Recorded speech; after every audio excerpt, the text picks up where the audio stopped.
வணக்கம் சொந்தங்களே, எல்லாரும் எப்படி இருக்கீங்க? நாங்கள் ரொம்பவே மகிழ்ச்சியாக இருக்கோம். நீங்களும் எப்போதும் எங்களை விடவும் மகிழ்ச்சியாக இருக்க எங்களோட மனமார்ந்த நல்வாழ்த்துக்கள். இறைவன் கருணையாலையும் பிரபஞ்சத்தோட துணையாலையும் எப்போதும் மகிழ்ச்சியாக இருங்க, சரிங்களா? இன்றைக்கி வந்து அப்பாவோட பிறந்தது, அப்பா எவ்வளோ கஷ்டப்பட்டாங்க, அப்பா எவ்வளோ நல்லா இருந்தாங்க, எதெல்லாம் அவருக்கு கிடைச்சிது வாழ்க்கையில், எதெல்லாம் கிடைக்காம ஏங்கி இருக்காரு, எல்லாமே அப்பா ஷேர் பண்ண போகிறாரு, பாருங்கள். அனைவருக்கும் வணக்கம். நான் வந்து உங்களுக்கு நிறைய சொல்லியிருக்கேன் ஏற்கனவே. வந்து அன்னைக்கு வீடியோலேயே கொஞ்சம் சொன்னேன் நம்ம ஊரை பற்றி. நம்ம ஊர் வந்து கோலா தங்கவயல், அதாவது கேஜிஎஃப். வந்து கேஜிஎஃப்பை பற்றி சொல்லியிருக்கேன். அந்த வீடியோலேயே ஒருத்தர் வந்து கேட்டிருக்காங்க கேஜிஎஃப்னா என்னென்னு. அது ரொம்ப சிரிப்பாக இருக்குது. கேஜிஎஃப்பில் வந்து தங்க சுரங்கம் இருக்கிற இடம், சரிங்களா? அந்த ஊரில் ஏன் அந்த ஊருக்கு போகணும், அப்படி போகணுன்னு பார்த்தீங்கன்னாக்கா, அப்போ திராவிட கழகம்னு இருக்கும் இல்லையா, அந்த கட்சியை சார்ந்தவர். நம்ம சொந்த ஊர் காஞ்சிபுரம் தான், காஞ்சிபுரத்தில் தான் வாழ்ந்தது. ஆனால் நமக்கு குலதெய்வம் வந்து திருவாரூரில் இருக்குது. எனக்கு தெரிஞ்சு எங்கள் தாத்தா பாட்டியெல்லாம் வந்து திருவாரூராக இருக்கும். பஞ்சம் முளைக்கிறதுக்காக காஞ்சிபுரம் வந்திருப்பாங்க, அங்கே வந்துட்டாங்க. ஏன்னா குலதெய்வம் வந்து நம்ம இருக்கிற ஊரை சுற்றி தான் வைப்பாங்க. நம்ம எந்த ஊரில் இருக்கோமோ அந்த ஊருக்கு ஒரு கட்டுப்பாடு இருக்கும். அந்த கட்டுப்பாடு இருக்கிற இடத்துல தான் வந்து நம்ம குலதெய்வன்றது இருக்கும். நம்ம வந்து காஞ்சிபுரம் வந்தாச்சு. காஞ்சிபுரத்தில் இருக்காங்க. காஞ்சிபுரத்தில் அப்பா வந்து சொந்தமாக டீ கடை வச்சுருக்காரு. கேட்டில் டீ கடை அப்படின்னு கேட்டாக்கா, சாமிநாதன் அவர் டீ கடைன்னு கேட்டாக்கா எல்லாருக்குமே தெரியும். ஏன்னா தேர்தல் நேரத்துலேயே 100 மீட்டருக்குள்ளார கடை வைக்கக்கூடாதுன்ற ஒரு சட்டம் இருக்கும். அப்படி இருக்கும்போதே அவரோட டீ கடை வந்து அந்த 100 மீட்டருக்குள்ளாரியே இருக்கும் கடை. ஏன்னா காவல்துறையிலேருந்து எல்லாம் முக்கிய ஆளுங்கள்லாம் வந்து சாப்பிடுவாங்க. நம்ம வீட்டுக்கு வந்து அண்ணாதுரை வந்து ஒரு 3 முறை வந்திருக்கார், தேர்தலுக்கு வாக்கு சேகரிக்க வந்திருக்காரு. அவர் வந்து நம்ம வீட்டை தாண்டி தான், அதாவது ஆனைக்கட்டி தெருன்னு சொல்லுவாங்க நம்ம தெருவை. ஆனைக்கட்டி தெருவில் முழுக்க வந்து அந்த கோயிலுக்கு வேலை செய்கிற ஐயருங்க இருக்கிற இடம். அதில் ஒரே ஒரு வெளியாள், பொதுவான ஆளுனாக்கா அது நம்ம வீடு மட்டும்தான் இருந்தது. அப்பாவுக்கு வந்து நல்ல மரியாதை அங்கே வந்து, நல்ல கொஞ்சம் செல்வாக்கு. ஆனால் வந்து அவர் கட்சியில் இருந்ததுனால அவருக்கு வந்து சாமியெல்லாம் பிடிக்காது. திராவிட கழகம்னா உங்களுக்கே தெரியும் இல்லையா, சாமி பிடிக்காது. வீட்டில் வந்து ஏதாவது விசேஷ நாளுன்னும் போது தான் வந்து சாப்பாடு போட சொல்லுவாராம். பூஜை பண்ணல அப்படின்னு சொன்னாக்கா எல்லாத்தையும் தூக்கி போட்டு உடச்சிடுவாராம். தூக்கி போட்டு உடச்சிட்டு போயிட்டே இருப்பாராம். நான் மனுஷன் சாப்பிடணும் அப்படின்லாம் இல்லை. மாமியார் ஷேர் பண்ணியிருக்காங்க. இப்போ இன்றைக்கி அமாவாசைன்னு வச்சுக்கோங்களேன், இது மட்டும் நான் பேசிக்கிறேன். அமாவாசைன்னா அவருக்கு வந்து அந்த சாமி கும்பிடுற வரைக்கும் பொறுமை இருக்காது. மாமியார் வந்து சாமி கும்பிட்டுட்டு போடுறேன்னு சொன்னால், என்னை விட உங்களுக்கு சாமி தான் முக்கியமா அப்படின்னு சொல்லிட்டு எல்லாத்தையும் தூக்கி போட்டு உடைப்பாராம். நீங்கள் அப்படி சொல்லமா, பூஜை பண்ணலன்னா அப்பா வந்து உடைப்பாரு அப்படின்ற மாதிரி சொன்னீங்க. அம்மா சொல்கிறது தான் உண்மை. அதாவது அமாவாசைக்கெல்லாம் வந்துட்டு பூஜை பண்ணிட்டு சோறு போடுறேன் அப்படின்னாக்கா, உங்களுக்கு வந்து நான் முக்கியமா சாமி முக்கியமான்னு சொல்லி எல்லாத்தையும் தூக்கி போட்டு உடச்சிடுவாராம். அந்தளவுக்கு ஒரு கடவுள் பக்தி இல்லாதவர். அவர் கடைசியாக வந்து கடவுள் பக்தி எவ்வளோ இருந்ததுன்றதெல்லாம் அப்புறம் நான் சொல்கிறேன். அவர் என்ன பண்ணியிருக்காரு, அவர் வந்து அந்த மாதிரி பண்ணுறாரு. அப்போ வந்து நல்ல வசதியாக இருந்தோம். வசதினா கடவுள் வந்து இது போல் பல மடங்கு வசதி கொடுத்துருந்தான். எப்படி சொல்கிறோன்னா, அண்ணாதுரையோட பேத்தி வந்து எங்கள் அண்ணன் படித்த பள்ளியில் தான் அவங்களும் படித்தாங்களாம். அண்ணாதுரையோட பேத்தி வந்து ரிக்ஷாவில் வருவாங்க, ஏன்னா அவங்க ரிக்ஷா வச்சுருந்தாங்க. நமக்கு வந்து சொந்தமாக 3 கார் இருந்துச்சு. அதனால் எங்கள் அண்ணனுங்க வந்து அதே ஸ்கூலுக்கு காரில் தான் போய் இறங்குவாங்களாம். அந்த அளவுக்கு வசதியாக இருந்தவங்க. ஆனால் வந்து கடைசியாக எல்லாத்தையும் அப்பா வந்து ஒரு வழியாக்கிட்டார். அது என்ன காரணம்னா, இந்த கட்சியை பார்த்துக்கிட்டு என்ன பண்ணிட்டாருன்னா, அந்த காரெல்லாம் வந்து வாங்கினது அப்போ வந்து அவர் சொல்லுவார், 13,500 கொடுத்து ஃபியட் கார் வாங்கினாங்களாம். பார்த்துக்கோ, 13,500 ஃபியட் காரே வாங்கியிருக்காங்க. அந்த மாதிரி அப்போ ஃபியட் கார்லாம் இப்போ கிடையாது. அப்போ வந்து அந்த கார் 1 அம்பாசிடர் கார் 2 வச்சுன்னு இருந்திருக்காங்க. அதை சரியாக கவனிக்காமல் எங்கள் அம்மா போய் அதை கேள்வி கேட்டாலும் டிரைவருங்கிட்ட உடனே கோவப்படுவாராம். வேலை என்ன, துண்ணை இலை எடுக்க சொன்னால் உன்னை துண்ணவங்க எத்தனை பேருன்னு என்ன சொன்னது, இப்படியெல்லாம் பேசுவாங்களா. அதனால் அம்மா என்ன பண்ணுவாங்கனாக்கா, எதுவுமே கேட்க மாட்டாங்க. டிரைவருங்க என்ன கொடுக்குறாங்களோ அதை வாங்கி வச்சுப்பாங்களாம். இப்போ 4 நாள் 5 நாள் எங்கன்னா வெளியே டூர் போயிட்டு வந்து 50 ரூபா கொடுத்தாலும் சரி, 100 ரூபா கொடுத்தாலும் சரி, வாங்கி அப்படியே அதுக்கு ஒரு நோட்டு இருக்குமா, அந்த நோட்டில் வச்சுருவாங்களாம். வந்து அப்பா வாங்கிப்பார். நம்ம கடையில் பார்த்தீங்கன்னாக்கா எல்லாருமே வந்து சாப்பிடுவாங்க. அப்போ பார்த்தீங்கன்னா நிறைய தேங்காய் கிடக்குமா வீட்டில். தேங்காய் பால் அடிக்கடி ஊற்றி சாப்பாடு சாப்பிடுவாங்களாம். நெய் பார்த்தீங்கன்னாக்கா இப்போ நம்ம கடையிலேருந்து எடுத்து வச்சு அந்த வெண்ணெய் எல்லாம் போட்டு நெய் ஆக்கி எப்பயுமே வச்சுருப்பாங்களாம். அக்கம் பக்கம் இருக்கக்கூடிய இவங்க பிராமின்ஸ் இருக்காங்க இல்லையா, அவங்க வந்து குழந்தைக்கு சோறு ஊட்டுறதுக்காக நெய் கேட்டாக்கா ஒரு டம்ளரில் மோந்து கொடுப்பாங்களாம் எங்கள் பாட்டி. அதெல்லாம் சொல்லுவாங்க. அப்போல்லாம் நாங்கள் டம்ளரில் மோந்து கொடுப்போம் அவங்களுக்கு, அந்த அளவுக்கு நம்ம வீட்டில் வசதி இருந்துச்சின்னு. ஆனால் அப்பாவோட இந்த மாதிரி அராஜகத்தால் என்ன ஆயிடுச்சுனாக்கா, ஒரு குறிப்பிட்ட பீரியடில் வெறும் கட்சி காரெல்லாம் என்ன பண்ணிட்டானுங்கன்னா, ஒரு டிரைவர் வந்து என்ன பண்ணிட்டானாக்கா, நைட்டில் வந்து அரிசி அடிக்குதுன்னுவாங்க. அப்போ என்ன பண்ணுவாங்கன்னா, அரக்கோணத்துலேருந்து காஞ்சிபுரத்துக்கு திருட்டுத்தனமாக இந்த ரேஷன் அரிசி அடிப்பாங்க. அந்த மாதிரி அரிசி அடிக்கும்போது ஒரு வண்டி மாட்டிக்கிச்சு. இன்னொரு வண்டி என்ன பண்ணிட்டானாக்கா, லாரியில் வந்து கம்பம் ஏற்றிட்டு போகிற லாரியில் வந்து ஒரு காரை எடுத்துகிட்டு போய் விட்டுட்டான். அதனால் என்ன பண்ணார்னா, இந்த வண்டி எடுத்து இதை சேல் பண்ணி அந்த வண்டியை ரெடி பண்ண வேண்டியதாக போச்சு. அதில் ஒரு வண்டி போயிட்டா, இந்த மாதிரி ஒரு கவனிக்காமல் விட்டு வேறு பிரச்சனைகளுக்காக வண்டியெல்லாம் 2-3 வண்டியும் போயிட்டு, கடைசி ஒரு வண்டி தான் இருந்துச்சுனாங்க. அந்த 3 வண்டியும் போயிட்டு, இவர் வெறும் கடை மட்டும் தான் வச்சுருந்தார். அப்போ என்ன பண்ணிட்டாங்கன்னா, அம்மா கோவத்தில் இனிமேல் இங்கே இருந்தால் வேலைக்கு ஆகாதுன்னு சொல்லி அப்போ தான் வந்து கோலாத்தங்க வயலில் எம்ஜி மார்க்கெட்டுன்றதை ஸ்டார்ட் பண்ணியிருக்காங்க. ஸ்டார்ட் பண்ணி என்ன சொல்லியிருக்காங்கன்னா, பெரிய இடம் கொடுத்துட்டாங்க, யார் வேணால் போய் கடை வச்சுக்கலாங்க. அப்போல்லாம் வந்து கடைனாக்கா நம்ம நினைக்கிற மாதிரி கட்டடம் கட்டியெல்லாம் கிடையாது. பெருசாக ஒரு இது கட்ட இந்த செங்கல் இதெல்லாம் கல்லெல்லாம் தூக்கிட்டு வந்து போட்டு அது மேலே தார்பாயை விரித்து நம்ம பொருளெல்லாம் எடுத்துகிட்டு போய் உள்ளே அடிக்குவாங்க. பின்னாடி உட்காந்துப்பாங்க. இது அப்படியே வெளியே ஓப்பனில் தான் இருக்கும். மழை கிழமை வந்துச்சுன்னா மேலே தார்பாய் போட்டு மூடிடுவாங்க. சாயந்தரம் போகும்போது அதே போல் தார்பாய் போட்டு மூடிட்டு கவர் போட்டு கட்டிட்டு போயிடுவாங்க. இவ்வளோ தான். அங்கெல்லாம் யாரும் திருடலாம் மாட்டாங்க. அப்போ திருடெல்லாம் கிடையாது. எல்லோரும் யாருக்கு எவ்வளோ வசதியோ அவ்வளோ தூரம் இடம் பிடிச்சிக்கிடலாம். நம்மகிட்ட எவ்வளோ பொருள் வைக்க முடியுதோ, பெரிய இடம் பிடிச்சிட்டா அதில் 2 மூட்டை வச்சுட்டு இருந்தாக்கா அசிங்கமாக இருக்கும். அதில் நம்மளும் வந்து ஒரு 3 கடை அளவுக்கு இடம் பிடிச்சி வச்சுருந்தோம். இடம் பிடிச்சி அதில் இதுவாக இருந்தது. கொஞ்ச நாளைக்கு அப்புறம் கடை கட்டிக்கலான்னு சொல்லிட்டாங்க. அவங்கவுங்க வசதிக்கு நீங்கள் கடை கட்டிக்கலான்னு போது அவங்க பாட்டி இவங்களே கடை கட்டிக்கிட்டாங்க. கடை கட்டி நமக்குன்னு ஒரு 3 கடை இருந்துச்சு வரிசையாக. அந்த கடையில் அரிசி கடை தான், அரிசி வியாபாரம் தான் பண்ணிகிட்டு இருந்தோம். இந்த 2 அப்போல்லாம் என்னென்னா, டோர் இப்படி தூக்கணும், டோரை அப்படியே தூக்கி பிடிச்சி அதில் 2 பக்கம் கம்பெனிக்கு வைக்கணும். அந்த மாதிரி டோருங்க. கோலாத்தங்க வயல் தங்க வயல் தங்கத்துக்கு எப்படியோ அதே போல் அது ஒரு கலவர பூமி. அப்போல்லாம் என்னென்னு பார்த்தீங்கன்னா, பழைய ஆட்களுக்கெல்லாம் தெரியும். சிஎம் ஆறுமுகம்னு ஒருத்தர் இருந்தார். அவர் வந்து ஒரு கட்சியை சார்ந்தவர். பக்தவச்சலன்னு இருந்தார், அவர் ஒரு கட்சியை சார்ந்தவர். சிஎம் ஆறுமுகம் பார்த்தீங்கன்னாக்கா, இந்த பிஎஸ்பி இதெல்லாம் இருக்கு இல்லையா, அந்த மாதிரி வந்து இவர் வந்து அதை சார்ந்தவர். இவர் வந்து அண்ணா திராவிட முன்னேற்ற கழகத்தை சார்ந்தவர். இவங்க 2 பேர் தான். இவங்க குழுங்களில் எப்பயுமே அடிதடி தான் இருக்கும். திடீர்னு பார்த்தாக்கா இதுலேருந்து அசோசியேஷன்லேருந்து மார்க்கெட்டில் கடையை முடுங்க அவனை வெட்டிட்டாங்க இவனை வெட்டிட்டாங்க இந்த பத்த நீ ஒன்றா கத்திட்டு ஓடுவானுங்க. சினிமாவில் பார்த்தா எல்லாரும் என்ன பண்ணுவோம், மூட்டை எல்லாம் எடுத்து அடிக்கிட்டு டோர் அப்படியே மூடிட்டு, அது ஒரு டோர் திறக்கிற மாதிரி இருக்கும். சைடில் திறந்து தான் உள்ளே போகணும். அந்த டோரை மூடிட்டு உள்ளே உட்காந்து கிடப்போம். எவனா ஓடி வரானா ஏதாவது பார்த்துக்கிட்டு, யாருன்னா வந்தால் உள்ளே பூட்டிட்டு உள்ளே உட்காந்து கிடப்போம். எல்லாம் ஓடிடுவாங்க, எல்லாம் முடியும். எல்லாம் கலவரெல்லாம் கொஞ்சம் முடிஞ்சிச்சு அப்படின்னு சொல்லிவிட்டு போலீஸ் வந்து ஒரு ஜீப்பில் வந்து ரோந்து போகும். முக்கியமான இதுங்களில் மட்டும் அப்படியே சொல்லிகிட்டே போவாங்க. அப்போ எல்லோரும் கடையை தூக்கிட்டு எல்லாம் மூட்டை இழுத்து வெளியே வச்சுருவோம். இப்படி வந்து எங்களுக்கு போயிட்டுருக்கும். இதுதான் நம்மளோட கடை. அங்கே அந்த ஊருக்கு வந்து நம்ம எப்போ போயிருக்கோம்னாக்கா, நான் வயிற்றில் இருக்கும்போது அம்மா வந்து கோச்சிட்டு, சரி இவரோட இருந்தாக்கா இனிமேல் வந்து நமக்கு கஷ்டம், இவர் எப்போ பாரு அடிக்கிறாரு, எல்லாத்தையும் தூக்கி போட்டு உடைக்கிறாரு, பயங்கர கோவக்காரரு. அப்போ வந்து கடைசியில் தான் கொஞ்ச நாள் நல்லா இருந்தார். மற்றபடி நிறைய அவரோட கோவம் தான். நிறைய எங்களுக்கு அவரால் அடி தான். அது நிறைய கதை சொல்ல போகிறோம் இன்னும். அப்போ என்னென்னா, அவர் கோச்சிட்டு எங்கள் அம்மா வந்து நான் வயிற்றில் இருக்கும்போது எங்கள் பாட்டி வீட்டுக்கு போயிட்டாங்க.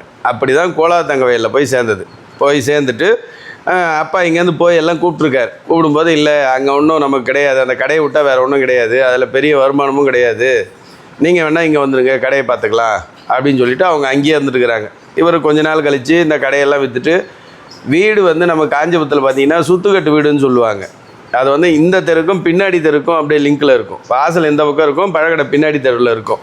அவ்வளோ பெரிய வீடு 17,000 ரூபாய்க்கு விற்றுட்டாங்க. விற்றுட்டு அப்புறம் தான் அப்பாவும் ஊருக்கு போயிட்டு கேஜிஎஃப்பில் செட்டில் ஆகிட்டார். அங்கே வந்து கேஜிஎஃப்பில் எல்லாம் எப்படியோ வளரும்போது பார்த்திங்கன்னா, நிஜமாக இந்த கலவர பூமின்னு இல்லையா, இது பார்த்திங்கன்னா இந்த மாதிரி உடச்சிக்கிறது மட்டும் கிடையாது, இஸ்லாமியருக்கும் தமிழருக்கும் அடிக்கடி அங்கே பிரச்சனை வரும். அப்போ என்ன பண்ணுவாங்கன்னா, நம்ம வீடு வந்து பெரிய தெரு, அதில் ஒரு முனையில் வந்து மசூதி இருக்கும். அங்கேருந்து பார்த்திங்கன்னா ஒரு 200 மீட்ரு வரைக்கும் அப்படியே இது. நம்ம வீட்டில் ஒரு 200 மீட்ரு போனாக்கா சுடுகாடு. நம்ம வந்து ஜன்னலை திறந்தாக்கா அந்த கடைசியில் சுடுகாட்டில் போனால் ஏறியதே தெரியும். அவ்வளோ இது காலியாக அந்த ஊர். என்ன பண்ணுவாங்கன்னா, கலவரம் வந்துச்சுனாக்கா கண்ணீர் போக அடிப்பாங்க. அப்போ என்னென்னா அது பார்த்தா இப்படி ராக்கெட் மாதிரி இருக்கும் அலுமினியத்தில், அதில் சைடில் ஓட்டையாக இருக்கும். அடித்தாங்கன்னா வந்து விழுந்து அப்படியே ஃபுல்லாக புகை போகும். அதை அப்படியே காத்துட்டு இருந்து புகையெல்லாம் போனதும் ஓடி போய் எடுத்துகிட்டு வந்து நசுக்கி வச்சுப்போம் அலுமினியம் போடுறதுக்கு. அது அலுமினியத்தில் இருக்கும். அதை எடுத்துகிட்டு வந்து வச்சு அதெல்லாம் கிளம்பிட்டாக்கி போட்டு சாப்பிட்ருக்கோம். அப்படி இருக்க ஊரில் தான் வந்து, அதாவது வடிவேலு சொல்கிற மாதிரி ரத்த கலவர பூமியிலையும் வந்திருக்கும், அதே போல் தங்கம் பொன் விளையிற பூமியும் அதுதான். அதில் தான் வந்து நான் பிறந்து வளர்ந்து அப்புறம் தான் சென்னை வந்தது. அதில் நான் படித்த ஸ்கூலுன்னு பார்த்தீங்கன்னா தூய தெரேசா தமிழ் வழி பள்ளி. அங்கே வந்து கர்நாடகா வந்தாலும் அது தமிழ்நாட்டிலேருந்து தானே, அப்போ தானே பிரித்து விட்டது. தமிழ் வழி பள்ளி வந்து அதுவும் பெங்களூரும் சேர்த்து 35 பள்ளிக்கூடம் தமிழ் பள்ளிக்கூடம் இருந்துச்சு. அங்கே தமிழில் வந்து படிக்கிறதுக்கு தமிழ் முதல் பாடமாக எடுத்து படிக்கக்கூடிய பள்ளிங்க. அது முழுக்க தமிழ் வழி பள்ளி. இப்போ நாங்கள் எங்கள் டீச்சரை சந்திக்கும் போது கூட அவங்க மனசுக்குள்ளார அந்த தமிழ் உணர்வு அப்படி இருக்குது. தமிழ்னு அவ்வளோ பேசுகிறாங்க. அந்த தமிழ் வழி கல்வியில் தான் நம்ம படித்தது. அது வந்து ரொம்ப மகிழ்ச்சியான விஷயம். அதில் வந்து உங்களுக்கு ஒரு முக்கியமான விஷயத்தை நான் காட்ட போகிறேன். எனக்கு கிடச்சிருக்கு, ரொம்ப நாள் கழித்து எடுத்து வச்சுருக்கேன். நீங்கள் அதை பார்த்தீங்கனாலே ஆச்சரியப்படுவீங்க. அதை நான் வந்து உங்களுக்கு காட்டுறேன். அது ரொம்ப மகிழ்ச்சியாக இருக்கும். அந்த இதுக்கெல்லாம் பார்த்தீங்கன்னா எங்கள் அண்ணன் தான் சைக்கிளில் கூட்டிகிட்டு போய் ஒவ்வொரு நாளும் என்ன பண்ணுவார்னா அங்கே இறக்கி விட்டுட்டு அழுவேன், போக மாட்டேன்னுவேன். உடனே ஸ்கூலுக்கு போக சொல்ல, ஸ்கூல் இருக்கா இல்லையான்னு கேட்டுவா அப்படின்வார். உள்ளே போய் கேட்டு வரதுக்குள்ளே பார்த்தா ஆள் இருக்க மாட்டார், கிளம்பிடுவார், ஏமாற்றி விட்டுட்டு போயிடுவார். மறுநாளும் இதே போல் தான் பண்ணுவார். நான் போக மாட்டேன்னுவேன். நேற்றுக்கு வந்து அப்பா கூப்பிட்டாரு, நான் போயிட்டேன், இன்றைக்கி நான் கூட போக மாட்டேன், போ சீக்கிரம் போய் கேட்டுட்டு வா, டைம் ஆச்சு போகலாம் அப்படின்வார்.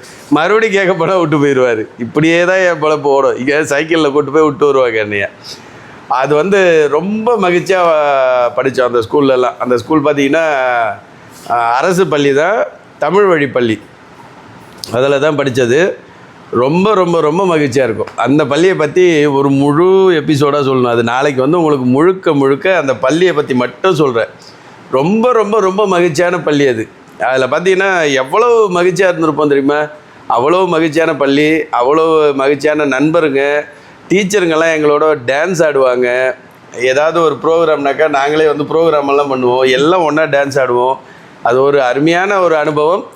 நான் கேஜிஎஃப் சொன்னேன், எந்த இடத்துல இருந்தோன்னு சொல்ல. ஆனால் நம்ம கமெண்ட்டில் ஒருத்தர் வந்து போட்டிருக்காங்க போர்லால்பேட்டை அப்படின்ட்டுன்னு. அது போர்லால்பேட்டில் கிடையாது, ஆர்பி பௌரிலால்பேட்.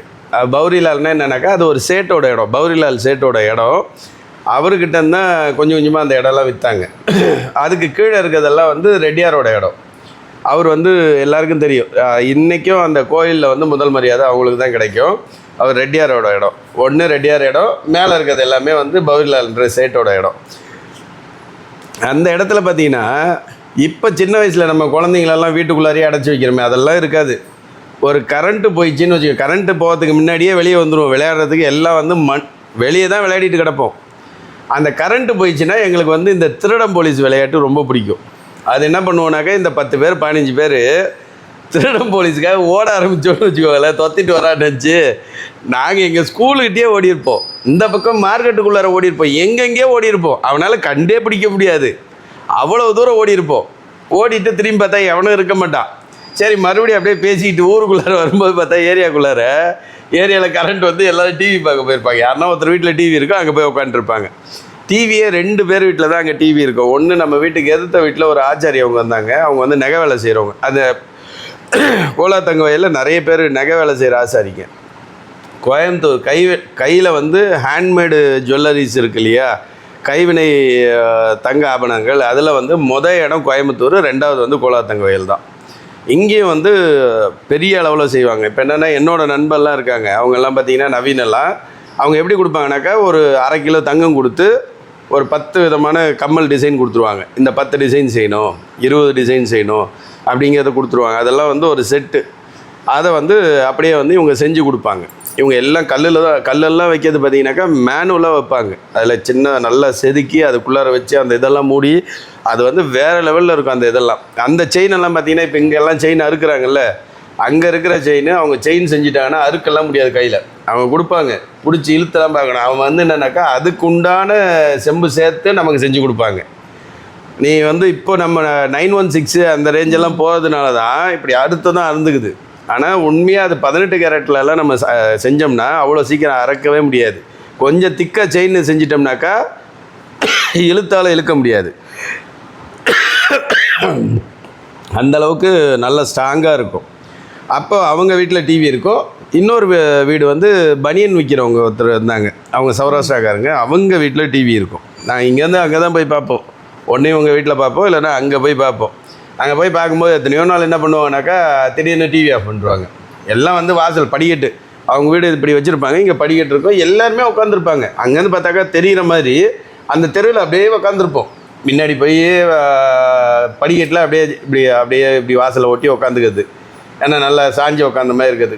அப்படியே பின்னாடி உட்காந்துருப்பாங்க. எனக்கும் அந்த மாதிரி நடந்திருக்கு. அந்த மாதிரி இருக்கும். திடீர்னு என்ன பண்ணுவாங்கனாக்கா சாப்பிட போகிறோம் அப்படின்னாக்கா அவங்க அங்கேருந்து பேசுவாங்க இல்லையா, அவங்க சௌராஷ்டிரா, நமக்கு தெரியாது. அவங்க என்ன பண்ணுவாங்க, ஏதோ ஒன்று சொல்லுவாங்க, டப்புன்னு வந்து இவங்க வந்து டிவி ஆஃப் பண்ணிடுவாங்க. ஆஃப் பண்ணிட்டு நாங்கள் எந்திரிச்சு வந்துடுவோம்.